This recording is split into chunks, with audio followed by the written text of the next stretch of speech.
are going to be talking today. I'll leave it up to you to decide which ones they are, but I'm one of the two up in the top picture, and Alyssa is one of the two in the bottom. So that's us, our smiling faces. Next slide.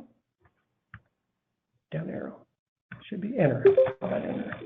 Okay, technical difficulties, bear with us. So before we get too far, all materials included this recorded webinar will be found on the ODE Farm to School website.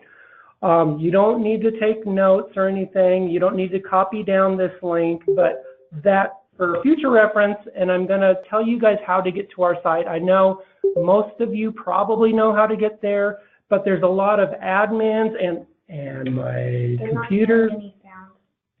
Okay. All right.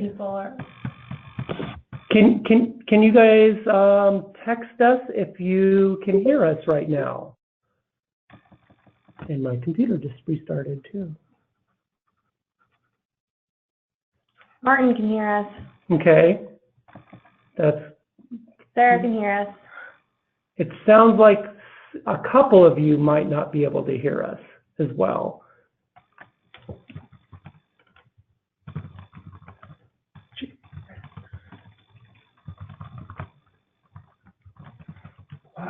Why is my computer restarting? Can I just do that? Okay, bear with us, everybody. Here and let people get caught up. We haven't done anything earth-shattering yet, but as I was about to say, everything is going to be on our website, which is shown here. This is the link on this page. Next slide when you get a chance. There we go. Also, if you Google Oregon Farm to School, you can get there too. Next slide. You'll actually probably go to our old dead website, which will have this in very, very small, tiny font. It says we've moved, and if you click on there, next slide, you'll actually go to our correct Farm to School website. So if you Google it, you'll get there eventually. But the very top link there that's circled is the Oregon Farm to School grant page. If you click on that, next slide, you'll be there, and everything on our Farm to School grant page is on the right-hand side of the page. So everything you'll need is there, and we have a resources section, which will be housing a lot of the stuff we're going to be talking about. Next slide. So today's agenda, we're going to go over an overview. We're going to talk about allowable and unallowable expenses. We're going to talk about the reimbursement process requirements, reporting, and we're going to, as Alyssa said, we're going to have a time at the end for questions. And there will be also a section in here about a timeline and important dates, which we're going to talk about that too. Next slide. So first of all, congratulations. You're on this call or you're listening to the recording because your organization received an award. Your organization received an email. We sent it to the project directors, the fiscal directors, and the agency heads. But they got an email that said the award amount and links to the website that has an agreement letter and an attestation form to be signed and returned to us. An attestation form is just something that says you've listened to this mandatory recording, so you know what's going on. There's also links for the Excel claim reimbursement that you'll need to use to do claims with, and EGMS information. EGMS is our electronic grant management system that we use to submit claims in. We'll be talking about that more and later. Once the agreement letter is signed and returned, and you've watched this webinar and signed the attestation form, and you're set up in EGMS, you can start utilizing funds. So some people already have gone through everything except for this, obviously this webinar, so they're about ready to go. Next slide. So this grant is for one biennium, which is 2 school years, 1 period, the remainder of this school year and all of next school year. It ends on my birthday, on 2019, June 28th, in case anyone wants to send me a present. So, December 18th, the awards were announced, or right before then. Your first thing that is due is a progress report at the beginning of next school year, September 28th. All funds must be spent and products must be received by, again, my birthday on the 28th on 2019. And then this is important, all funds must be processed in EGIMS by July 31st, 2019.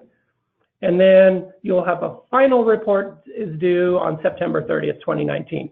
Next slide. So I wanted to highlight that again and tell you how serious I am about how everything must be spent by. We had a lot of issues with this last year, and as a result, that's why we're making this webinar mandatory, so everybody gets this through. So yeah, the grant, the legislative authority for this grant says that it's good for these 2 school years and everything has to be spent and received by June 28th of 2019.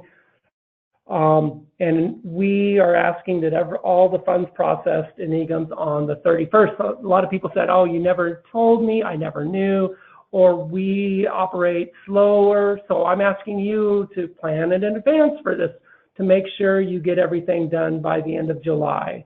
Because after July 31st, all unspent funds will be liquidated. They have to go back into the pot. So we had people actually try to claim funds as late into October this last session after things were all closed down. So that's not going to happen this year. Next slide.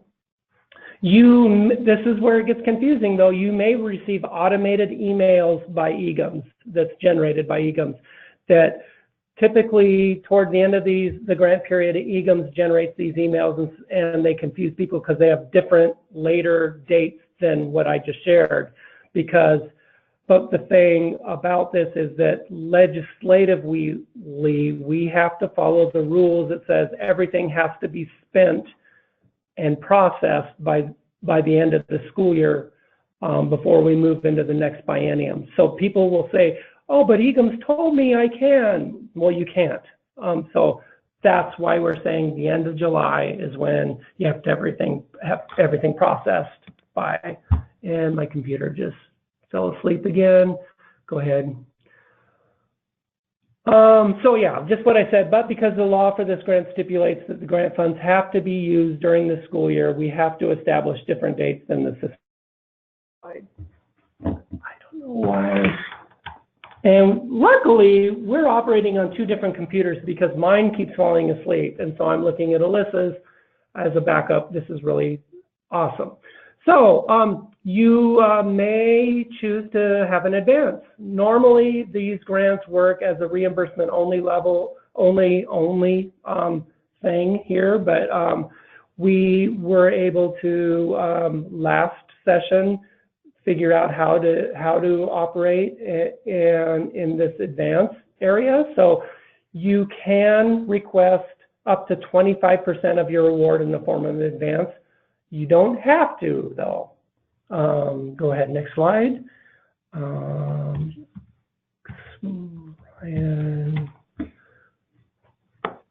Okay, we said we have a soft deadline here of January 15, 2018. If you want to request an advance, please, that's coming up. That's like next week.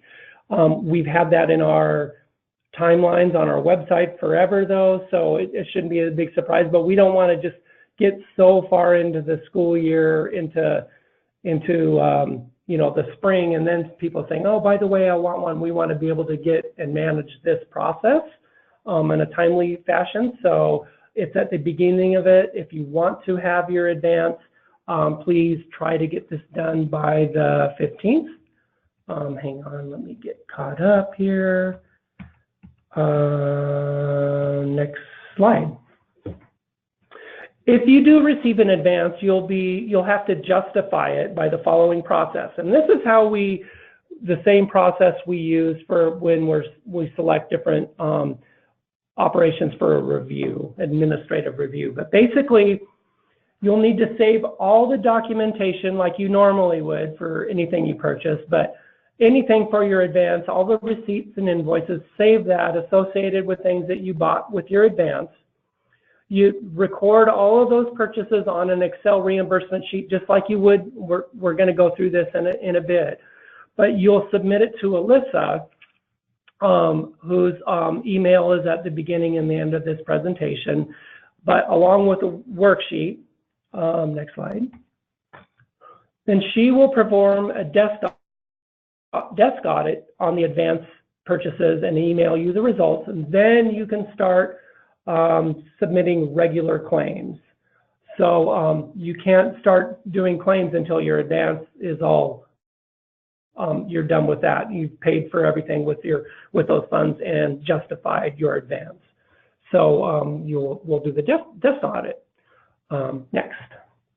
So for a regular reimbursement, if you're, this isn't, just for the advance, but just for requirements for the regular reimbursement, normally what you would do is fill in items on your Excel reimbursement claim worksheet. And again, those are on the resources section of our website. You submit the Excel worksheet to me, Rick, at ODE. I look at it and I make sure all the costs are allowable. You keep all the invoices and receipts on hand to justify that claim. Don't send them to me, but keep them on hand in a file in case you're selected for a review. We select so many at random then we'll want to see them. But we look over your Excel reimbursement sheet to make sure all the costs are allowable. And then we will tell you it's okay to put that dollar amount in our grant management system, EGMS. It's just a $1 amount. And those of you that have went through this last year, it's the same process there. And then, next slide. Do not simply just go into EGMS and put the dollar amount in first without sending me the Excel reimbursement worksheet. If there are problems and things that aren't allowed, it gets messy and we have to reject the claim. Send me the Excel sheet first and I'll tell you it's okay. Then you can put in the dollar amount in EGMS. But don't go into EGMS first, please, and do your Excel sheet. If you have any questions, you can call or email myself or Alyssa at any time and we'll walk you through it. Okay.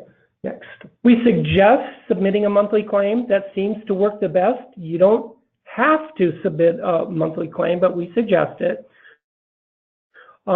Retain the backup documentation, like we said, receipts and invoices. We want you to show that you're doing adequate progress, and that means you're at least doing something if not every month, every couple months or whatever. What we don't want you to have to do is wait until the very end of the claim to submit something. We had somebody do this last time. They kept assuring us they were on track, but that makes us really, really cranky. We need to know if you're on track because we told the legislature that all this money is going to be spent. And if it's not spent, we're going to have to reallocate the funds and give it to somebody else who can spend it. And it looks really bad if we go to and say, thanks for all this money. We didn't spend it all, but can we have more? So that's why we need to be seeing you guys have adequate progress. So we suggest monthly claims every other month or something.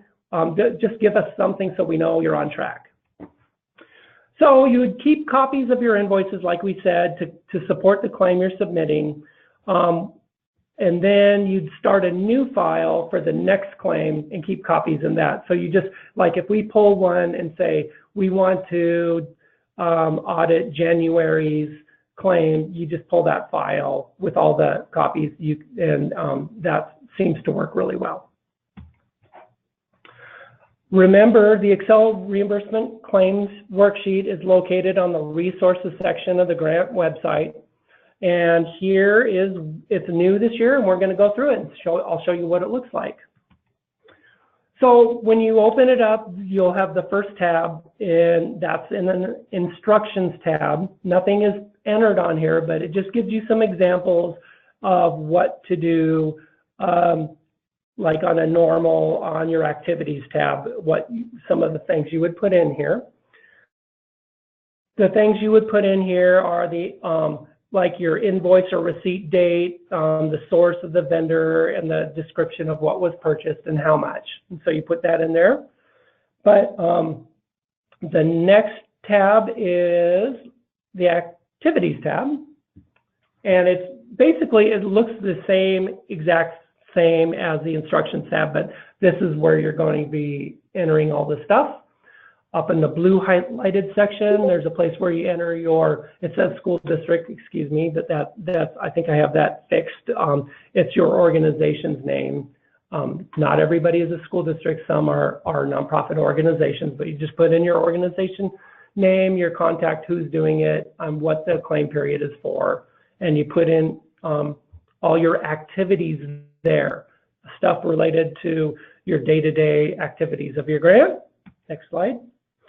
And then there's an other tab, and that is stuff for planning and development, or what does that say down there? Allowable costs to be used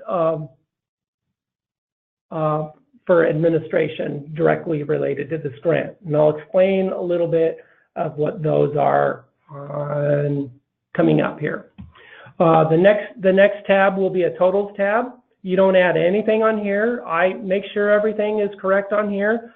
Basically, it'll have your name and everything up there, and it'll have your starting award grant, your previous claims, this claim, your total and remaining balance, and it'll have everything. So when I tell you, I look over everything so it's clear. I'll fill out this tab and I'll send it all back to you, and so you have a running total and a balance.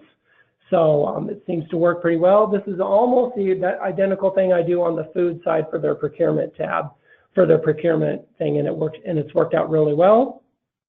Okay, so you can claim up to 10% of your total award for, as you know, in your budget and your application that you've already done, you can claim up to 10% of your award on planning and development, and up to 10% of your award for administration.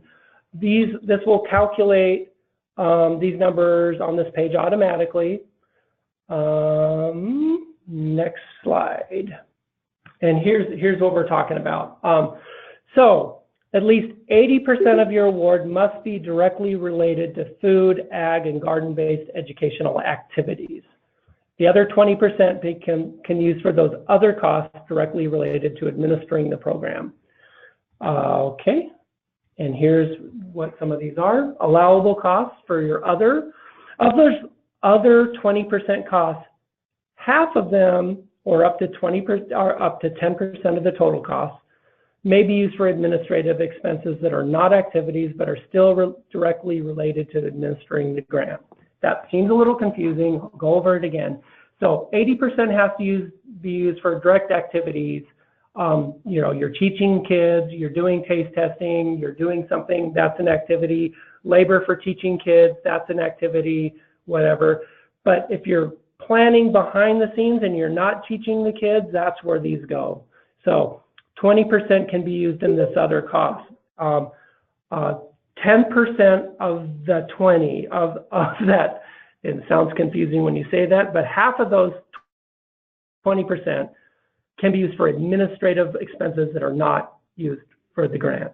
And I'll have a little, yeah. Another example of this would include, I send out an email to all the grantees program managers regarding the Oregon Farm to School and School Garden Summit we have coming up, and that you, Rick decided on certain expenses that would be allowable. It would fall under this category, such as registration, staff time, and travel. Mileage, yeah. Which would include mileage. And so you can claim that if you're registered for the summit. Yep. You can submit a claim for it to be reimbursed those funds if you choose. Yeah, and thanks for reminding me for that. So example of that, what Alyssa just shared, you're not actually teaching kids but you're figuring out how to run your grant, and you're figuring out how to teach your kids, and this is part of the planning part of it. So then you would be able to use it in that other, if you understand my drift there. So you're actually not teaching kids, but we don't want more than 20% to be used for planning for this. The legislature wants to make sure the money's going right to the kids. So that's why there's a limit on this. Next slide.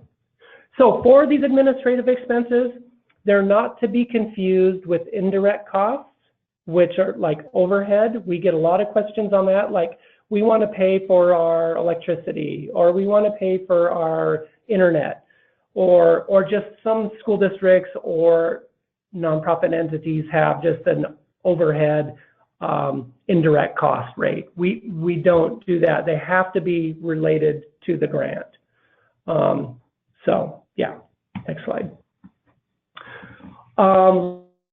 Labor can be funded, however, it has to be broken out and justified. So hours times rate plus benefits. We have a frequently asked question document on our website in the resources section that goes over a lot of these that does that, but don't just put in it's like, oh, we have a half-time person, period. We want to say how many hours, what's the wait. So you have to justify it, break it out. And then equipment, capital equipment can't be allowed. Usually the definition of capital equipment is it's permanent. So like if it's a stick-built something that's permanent and can't be moved, that's capital equipment. Vehicles are usually capital equipment because they have an asset tag. But if it's, or a sink that's plumbed into the wall that can't be moved is capital equipment. But if you do an outdoor sink that's hooked up to a garden hose that can be moved, that's not. Or if you're doing a greenhouse that can be moved, that's used for teaching kids, then we could do that. So it just can't be permanent or capital equipment. Next. Oh, here's that thing about Farm to School Summit. So it's another reminder, and it's in writing, but you can use that in your other section for travel costs and stuff on January 25th and 26th. See you there. And registration for the summit ends on the 14th. So if you aren't already registered and are interested, definitely get on it soon. Yep. And if you want to figure out how to apply, or not apply, register, you can talk to Alyssa. She would be happy to walk you through it. Okay, a note about your budget. You submitted, or somebody in your organization submitted, an Excel budget worksheet and a narrative. If there are major programmatic changes to your budget, you must revise your budget and send it to me. But if you're like, oh, we didn't have in our budget that we were going to go attend the summit, that's okay. That's not a major programmatic change. You can manage that. But if it's like something like, we were going to do tasting tables, and now we're not. Now we're going to teach about turnips in at a farm. You know, that's kind of a major programmatic change. So you would need to resubmit. You just rework your budget and send it to me. But I'm not concerned if it's like, we were going to teach about carrots, now we're going to teach about turnips. You know, I don't care about that. Or if you're going to go to the summit, you can just make that change yourself and manage it. Okay, so like I talked about earlier, there will be a review process. We will take a certain percentage of reviews at random. Last year, I put everybody's name in an actual hat, and I had my buddy Chris pick out names. And I will, if you got selected last year, I won't select you again. But basically, it'll be randomly selected, and we will ask you to, we will choose a claim at random after you've submitted one, obviously. And we will have Alyssa contact you to do a desk audit. But basically, you'll send in copies. You can, what typically works well is people scan their copies and email them to Alyssa. Sometimes they copy them and send them in a packet through snail mail. That works fine too. but you'll scan that, and then we will compare those versus the claim and let you know the results to make sure everything was all right. Again, with adequate progress, I just wanted this in writing. What we consider adequate progress is like at least half the money is spent half the way through the grant, a quarter of the way through the grant, etc. So please don't get to a situation where you're not submitting any claims until the end of the year, or the end of the grant rather. That makes us cranky, as we said. So that's adequate progress. Yeah, and reporting, we have to report back to the legislature the progress and the final outcome of this grant. And so that, what enables us to do that is these reports. We have a progress report and a final report. They're both due in September 2018 and 2019. And a PDF copy of the progress reports will be available on the resource section of the grant website by January 15, 2018. I have it ready to go now, but I'm just waiting on a couple people to edit it. What we say you could do is you could print it out and refer to it and collect data when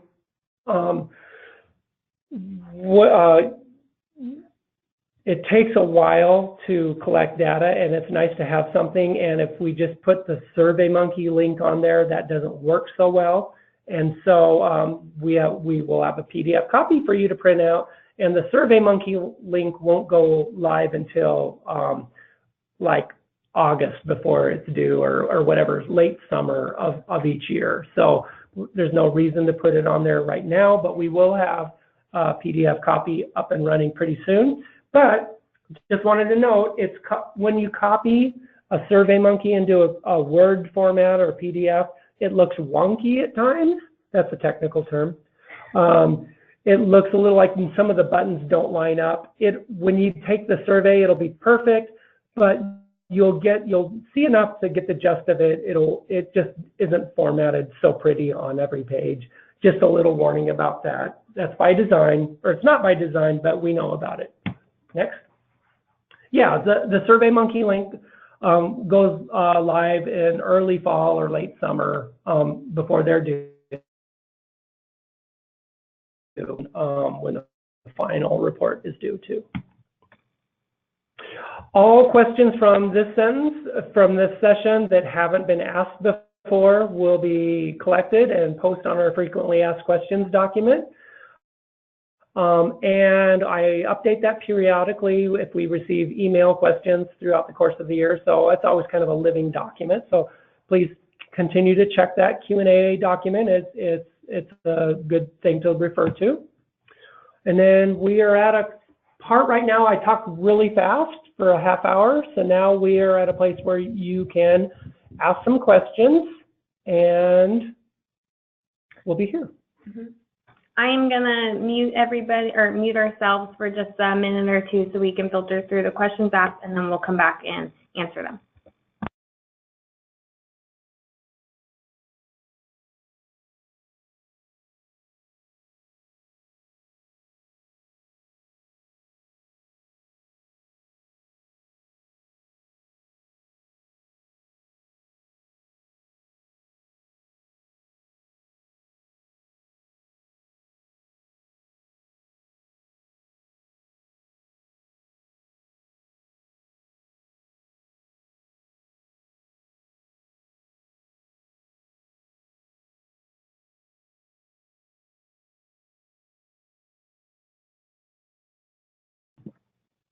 Okay, so we had one grantee ask for their internal fiscal processes.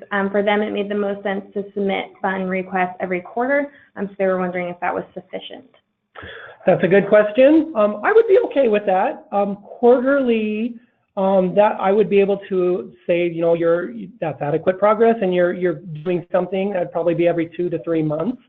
And it's definitely not, like I said, like once a year. So yeah, I would be able to do that. If you start getting late or lagging behind more than that, it gets harder to correct problems when, like, going back, oh, this was something you bought in September and it's not allowable, and you've been doing it for 3 months. So that's about probably the slowest, I guess I would like you to be, but yeah, that would be okay. Quarterly would be good. All right, and we have another question. Do total labor costs have to be less than the 20% of the total grant? No, that's a good question. So the question was total labor costs. Really, there's no such thing as total labor costs, because and I'm glad you brought this up, because there's a distinction here. Remember what I said about activities. If you're doing an activity to a bunch of kids, there could be labor in that. So that's okay. Like, if I'm submitting activities for September, and it's like tasting tables, and I'm teaching at a farm field stand and a farmer's market or whatever, there could be labor in that, so much labor involved there. The 20% other costs, I'm saying, there might be labor of like planning. I'm just planning, I'm sitting in my office, not doing any teaching, and there's labor involved in there. So it's labor that could be in both places. So I'm just saying 20% of stuff that's not related to directly to activities, that's your limit, 20%. So labor can be in both areas. Great, thank you. We're going to put you on mute for one more minute. We've been getting some more questions.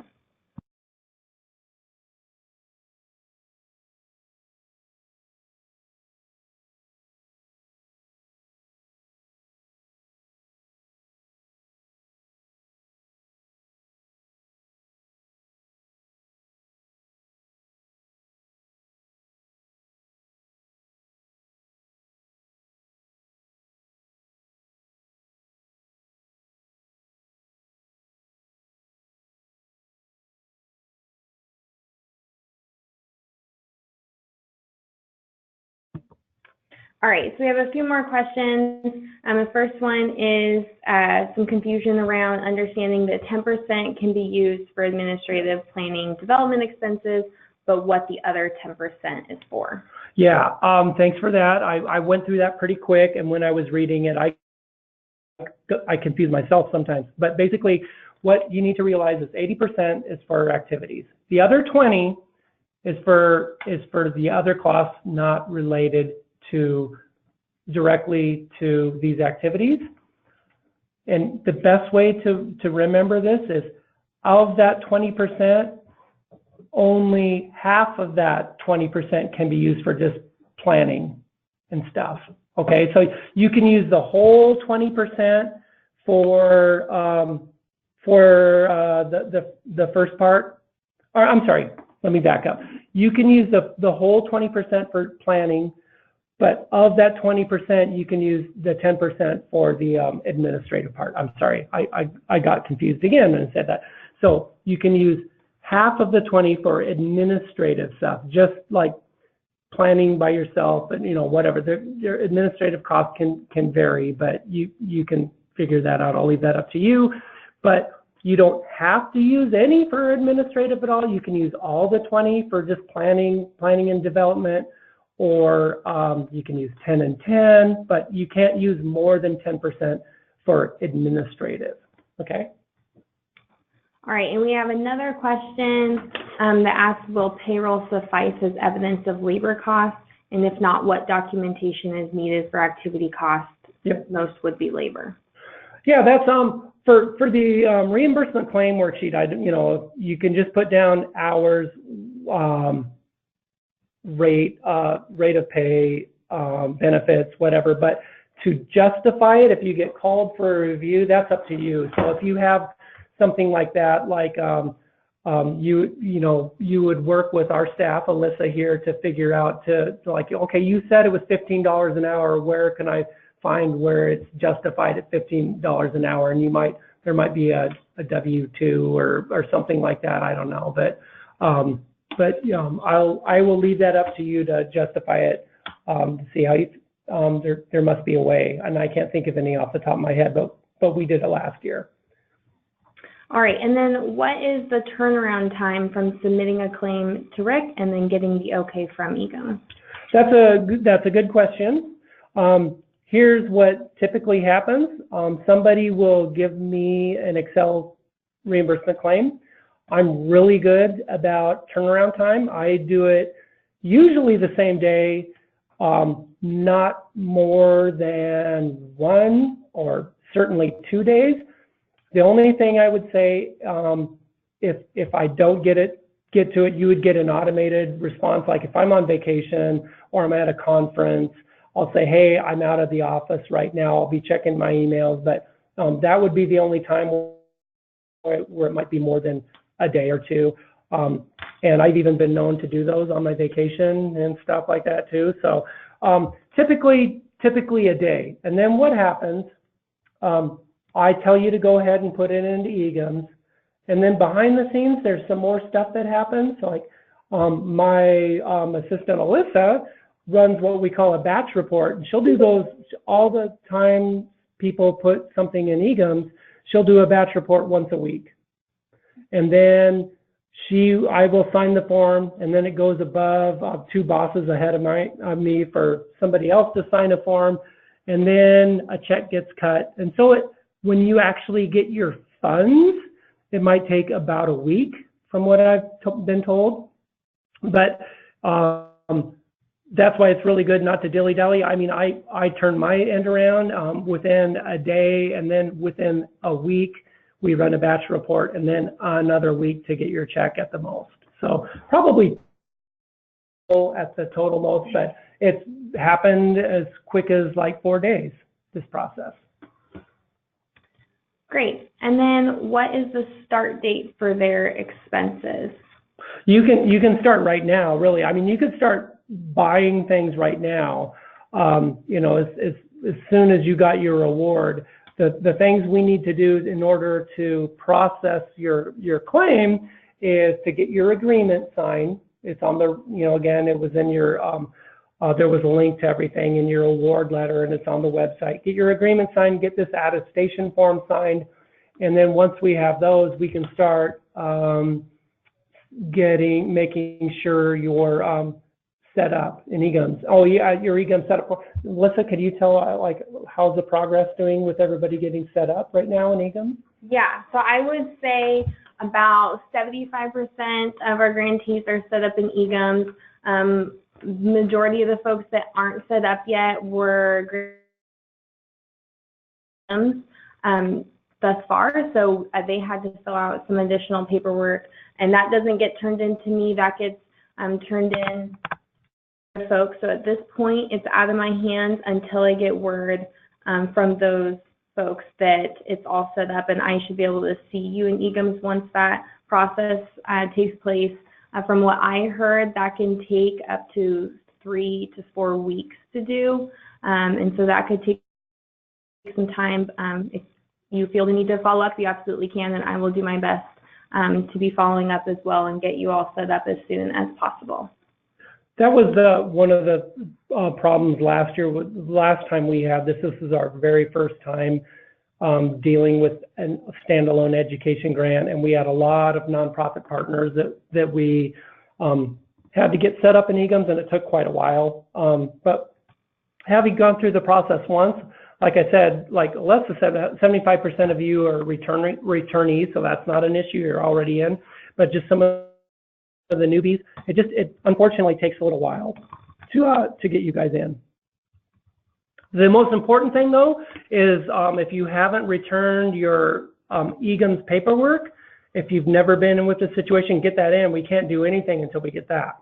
So have you gotten pretty much everybody's, or there's some people not? See, that's the difficulty, is I can't even tell who has turned in their paperwork and who hasn't, because it's not turned in to me. Yeah. But I will give those individuals a list of who I'm expecting and still waiting on, so that they can provide me updates as far as where they are in that process.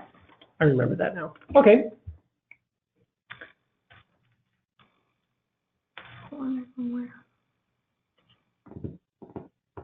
I'll adjust that individually. All right, so it appears that that's all the questions that we have for today. So that concludes the webinar this morning. As you can see, all of the meetings that OD follows the federal civil rights laws, and we will be posting this webinar up onto the website right as we're finishing up here. And if you have any further questions, please feel free to call or email Rick or myself, and we will help you through anything you need. Great, thank you.